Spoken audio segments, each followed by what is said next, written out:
ಶಿಕ್ಷಣ ಜೊತೆಗೆ ವಿನಯತೆ ಇದ್ದರೆ ಯಾವುದೇ ವ್ಯಕ್ತಿ ಎತ್ತರಕ್ಕೇರಲು ಸಾಧ್ಯ. ವಿದ್ಯಾರ್ಥಿಗಳು ಶಿಕ್ಷಣ ಜೊತೆಗೆ ವಿನಯತೆ ಸಂಸ್ಕಾರವನ್ನು ಮೈಗೂಡಿಸಿಕೊಳ್ಳುವಂತೆ ಜಿಲ್ಲಾ ಉಸ್ತುವಾರಿ ಸಚಿವ ಮಂಕಾಳು ವೈದ್ಯ ಕರೆ ನೀಡಿದರು.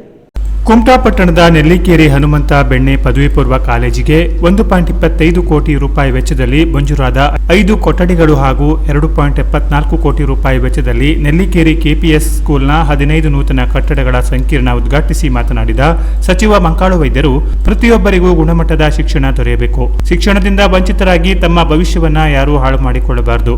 ಆಧುನಿಕ ಶಿಕ್ಷಣವನ್ನು ಎಲ್ಲರೂ ಪಡೆಯಬೇಕು.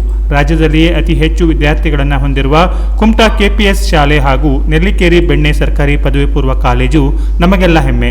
5 ತರಗತಿಗಳನ್ನು ಒಂದೇ ಕೋಣೆಯಲ್ಲಿ ನಡೆಸುವ ಇಕ್ಕಟ್ಟಿನ ಪರಿಸ್ಥಿತಿಯಲ್ಲಿ ನಾವಿಂದು ಹೊರಬಂದಿದ್ದೇವೆ. ಶಿಕ್ಷಣದಿಂದ ವ್ಯಕ್ತಿಯಲ್ಲಿ ನಯ ವಿನಯತೆ ಮೂಡುತ್ತದೆ. ಎಲ್ಲಾ ಸಮಸ್ಯೆಗಳಿಗೆ ಶಿಕ್ಷಣ ಪರಿಹಾರ ನೀಡುತ್ತದೆ. ಇಂದಿನ ಸರ್ಕಾರಿ ಶೈಕ್ಷಣಿಕ ಸಂಸ್ಥೆಗಳಲ್ಲಿ ಅಗಾಧವಾದ ಸಮಸ್ಯೆಗಳಿಲ್ಲ. 2 ಶಾಸಕರನ್ನು ನೀಡಿದ ನೆಲ್ಲಿಕೇರಿ ಕೆಪಿಎಸ್ ಶಾಲೆಗೆ ಶಿಕ್ಷಣದ ಸೆಲೆ ಇದೆ. ಹೀಗಾಗಿ ಇಲ್ಲಿಯ ಶಿಕ್ಷಣದಲ್ಲಿ ಇನ್ನಷ್ಟು ಆಧುನಿಕತೆ ಮೂಡಿಬಂದು ರಾಜ್ಯ ರಾಷ್ಟ್ರದಲ್ಲಿ ಹೆಸರು ಮಾಡಲಿ ಎಂದು ಹಾರೈಸಿದರು. 2600 ಮಕ್ಕಳು PUC ಯವರಿಗೆ LKG ಇಂದ PUC ಯವರಿಗೆ ಆ ಕಡೆನೂ ಹೋಗಿ ಬಂದೆ, ಇಲ್ಲೂ ಬಂದು ನೋಡಿದಾಗ ಭಾಳ ಸಂತೋಷ ಆಯಿತು. ಮಕ್ಕಳ ಹತ್ರ ಮಾತಾಡಿದೆ ನಾನು, ಅದು ಭಾಳ ಸಂತೋಷ ಆಯಿತು. ಕೇಳಿದೆ ಏನಾಗಬೇಕು ಅಂತ. ಇಲ್ಲ ಎಲ್ಲ ಇದೆ, ಏನೂ ಆಗಬೇಕು ಅನ್ನಲಿಲ್ಲ, ಎಲ್ಲನೂ ಮಾಡಿಕೊಟ್ಟಿದ್ದಾರೆ. ನನ್ನ ಉದ್ದೇಶ ಶಿಕ್ಷಣಕ್ಕೆ ಕೊರತೆ ಆಗಬಾರ್ದು. ಶಿಕ್ಷಣಕ್ಕೆ ಕೊರತೆ ಆದರೆ ಈ ದೇಶಕ್ಕೆ ಕೊರತೆ ಆದಾಗೆ, ಈ ರಾಜ್ಯಕ್ಕೆ ಕೊರತೆ ಆದಾಗೆ, ಜಿಲ್ಲೆಗೂ ಕೊರತೆ ಆದಾಗೆ, ತಾಲೂಕಿಗೂ ಕೊರತೆ ಆದಾಗೆ, ಆ ಮಗುನ ಮನೆ ಇದೆಲ್ಲ ತಂದೆ ತಾಯಿಗಳಿಗೂ ಕೊರತೆ ಮಾಡಿದ ಹಾಗೆ ಆಗ್ತದೆ. ಆ ಸಂದರ್ಭದಲ್ಲಿ ಶಿಕ್ಷಣ ಸಿಕ್ಕಿದ್ರೆ ಮಾತ್ರ ಉನ್ನತ ಮಟ್ಟಕ್ಕೆ ಹೋಗಲಿಕ್ಕೆ ಸಾಧ್ಯ ಆಗ್ತದೆ. ಶಿಕ್ಷಣದಿಂದ ವಂಚಿತರು ಆಗಬಾರ್ದು, ಗುಣಮಟ್ಟದ ಶಿಕ್ಷಣವೂ ಕೊಡಬೇಕು. ಅವರ ಎಣಿಸಿದ ರೀತಿಯಲ್ಲಿ ಎಲ್ಲ ರೀತಿಯ ಮೂಲಸೌಕರ್ಯ ಇದ್ದಾಗ ಮಾತ್ರ ನಾವು ಜನಪ್ರತಿನಿಧಿಗಳು ಕೆಲಸ ಮಾಡ್ತಾ ಇದ್ದಾರೆ ಅಂದರೆ ಅರ್ಥ. ಅದಕ್ಕೆ ಈ ಭಾಗದ ಶಾಸಕರಿಗೆ ಅಭಿನಂದಿಸ್ತೇನೆ, ದಿನಕರ್ ಶೆಟ್ಟರವರಿಗೆ.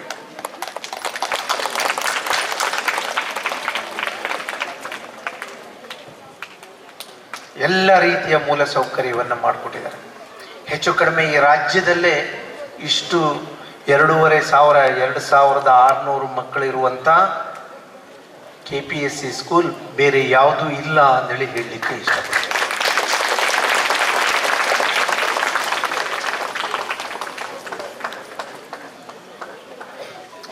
ನಮಗೆ ಬೇರೆ ಬೇರೆ ಕಡೆ ಹೋದಾಗ ಹೇಳ್ತಿದ್ರು ಮೊದಲೇ.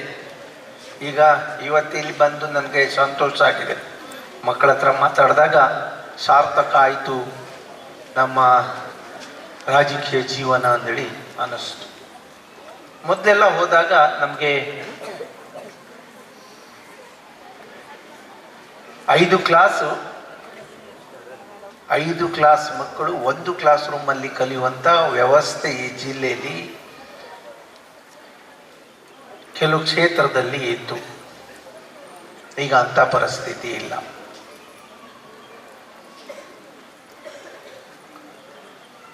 ಸಾಮಾನ್ಯ ಜನರು, ಬಡವರು ಕೇಳ್ತಾ ಇರೋದು ಈಗ ಆಸ್ತಿ ಮಾಡಲಿಕ್ಕೆ ಯಾರೂ ಹೋಗೋದಿಲ್ಲ. ಈಗ ಆಸ್ತಿಯೇ ಶಿಕ್ಷಣ, ಆಸ್ತಿವೇ ಮಕ್ಕಳು ಅಂತ ತೀರ್ಮಾನ ಮಾಡಿದ್ದಾರೆ. ಈಗ ಮೊದಲೇ ಹಾಗಲ್ಲಾಗಿತ್ತು. ನಮ್ಮ ಮಕ್ಕಳಿಗೆ ತೋಟ ಮಾಡಬೇಕು, ಅಥವಾ ನಮ್ಮ ಮಕ್ಕಳಿಗೆ ಏನಾದರೂ ಬಿಸ್ನೆಸ್ ಮಾಡಿಡಬೇಕು, ಅಥವಾ ನಮ್ಮ ಮಕ್ಕಳಿಗೆ ಏನಾದರೂ ಹಣ ಗಳಿಸಿಡಬೇಕು ಅಂದರೆ ಈಗ ಆ ವ್ಯವಸ್ಥೆ ಇಲ್ಲ. ಈಗ ಎಲ್ಲ ತಂದೆ ತಾಯಿಗಳು ಯೋಚನೆ ಮಾಡೋದು ಮಕ್ಕಳಿಗೆ ಒಳ್ಳೆಯ ಶಿಕ್ಷಣ ಕೊಡಬೇಕು, ಪ್ರತಿಭಾವಂತರಾಗಬೇಕು, ಸಂಸ್ಕಾರವಂತರಾಗಬೇಕು. ಬರೀ ಶಿಕ್ಷಣ ಸಿಕ್ಕರೆ ಸಾಕಾಗೋದಿಲ್ಲ. ಶಿಕ್ಷಣದ ಜೊತೆಯಲ್ಲಿ ಸಂಸ್ಕಾರವೂ ಬೇಕಾಗ್ತದೆ. ನಾವು ಎಷ್ಟು ಎತ್ತರಕ್ಕೆ ಹೋದ್ರೂ ನಮಗೆ ವಿನಯ ಇಲ್ಲ ಅಂದರೆ ಗೌರವ ಸಿಗೋದಿಲ್ಲ. ವಿನಯ ಬರಬೇಕು ಅಂದರೆ ಶಿಕ್ಷಣ ಇರಲೇಬೇಕು. ವಿನಯ ಮತ್ತೆ ಶಿಕ್ಷಣ ಇತ್ತು ಅಂದರೆ ಎಷ್ಟು ಎತ್ತರಕ್ಕೆ ಬೇಕಾದರೂ ಬೆಳಿಲಿಕ್ಕೆ ಸಾಧ್ಯ ಆಗ್ತದೆ. ಅದಕ್ಕೆ ತಾಳ್ಮೆ ಅಂತ ಹೇಳ್ತಾರೆ. ಭಾಳ ತಾಳ್ಮೆ ಬೇಕು. ತಾಳ್ಮೆ ಭಾಳ ಮುಖ್ಯ ಎಲ್ಲ ವಿಷಯದಲ್ಲಿ. ನೀವು 5 ನಿಮಿಷ ಏನಾದರೂ ಒಂದು ಸಮಸ್ಯೆ ಇದ್ದಾಗ 5 ನಿಮಿಷ ಸುಮ್ಮನೆ ಇದ್ರೆ ಆ ಸಮಸ್ಯೆ ಕ್ಲಿಯರ್ ಮಾಡ್ತವೆ. ನಾವು ಕ್ಲಿಯರ್ ಮಾಡಬೇಕು ಅನ್ನಲಿಲ್ಲ. ಅಧ್ಯಕ್ಷತೆ ವಹಿಸಿದ್ದ ಶಾಸಕ ದಿನಕರ್ ಶೆಟ್ಟಿ ಮಾತನಾಡಿ, ನಮ್ಮ ಶಾಸಕತ್ವದ ಮೊದಲ ಅವಧಿಯಲ್ಲಿ ನೆಲ್ಲಿಕೇರಿ ಪಿಯು ಕಾಲೇಜಿಗೆ ಕೇವಲ ಒಂದೇ ಕಟ್ಟಡವಿತ್ತು. ಈಗ ಹಂತ ಹಂತವಾಗಿ ಕಟ್ಟಡಗಳ ಸಂಖ್ಯೆ ಹೆಚ್ಚಿಸಿದ್ದೇವೆ. ಕಾಲೇಜಿನ ಪ್ರಾಚಾರ್ಯ ಮತ್ತು ಉಪನ್ಯಾಸಕರ ಅವಿರತ ಪರಿಶ್ರಮದಿಂದ ಇಲ್ಲಿಯ ನೆಲ್ಲಿಕೇರಿ ಪಿಯು ಕಾಲೇಜು ರಾಜ್ಯದಲ್ಲಿಯೇ ಹೆಸರು ಮಾಡಿದೆ. ಕಾಲೇಜಿನಲ್ಲಿ ವಿದ್ಯಾರ್ಥಿಗಳ ಸಂಖ್ಯೆ ರಾಜ್ಯದಲ್ಲಿಯೇ ಮೊದಲ ಸ್ಥಾನದಲ್ಲಿದೆ. ಕ್ಷೇತ್ರದಲ್ಲಿ ರಸ್ತೆಗಳ ಸ್ಥಿತಿಗತಿಗಳು ಸುಧಾರಿಸಿದೆ. ಹೀಗಿದ್ದರೂ ಮೂಲಸೌಕರ್ಯಗಳ ಕೊರತೆ ಇರುವುದರಿಂದ ಅವುಗಳನ್ನು ಪೂರೈಸಬೇಕೆಂದು ಸಚಿವರಲ್ಲಿ ಮನವಿ ಮಾಡಿಕೊಂಡರು.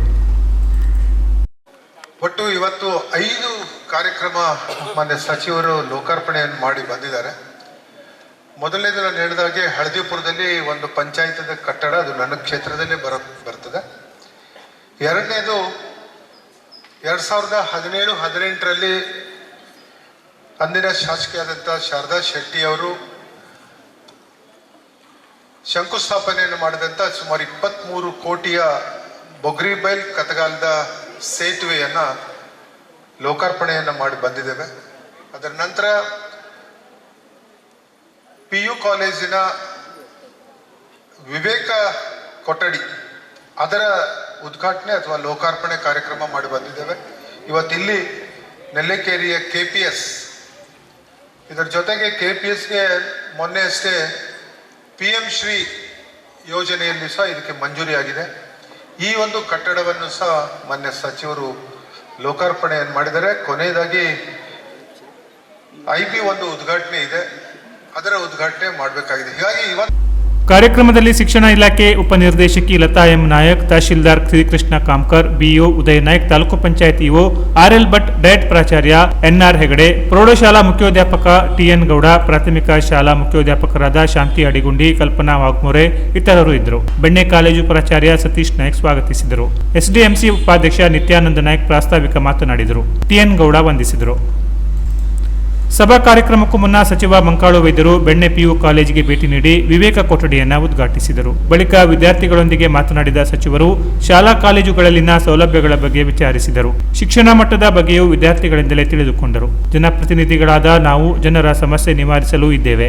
ಏನೇ ತೊಂದರೆಗಳಿದ್ದರೂ ನನ್ನ ಬಳಿ ಕೇಳಿಕೊಳ್ಳಿ ಎಂದು ತಿಳಿಸಿದರು. ಅಲ್ಲದೆ ಉತ್ತಮ ಶಿಕ್ಷಣ ಪಡೆದು ತಂದೆ ತಾಯಿಗೆ ಗೌರವ ತಂದು ಕೊಡುವ ಜೊತೆಗೆ ನೀವು ಕಲಿಯುವ ಶಾಲಾ ಕಾಲೇಜುಗಳಿಗೂ ಕೀರ್ತಿ ತರುವಂತೆ ತಿಳಿಸಿದರು.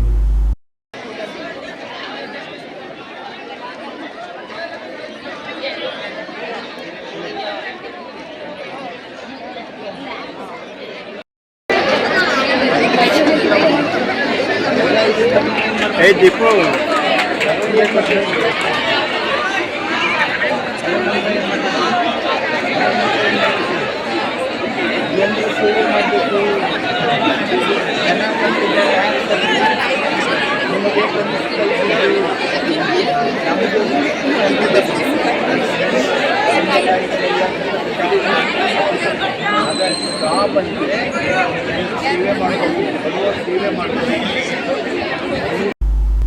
Canara plus news Kumta.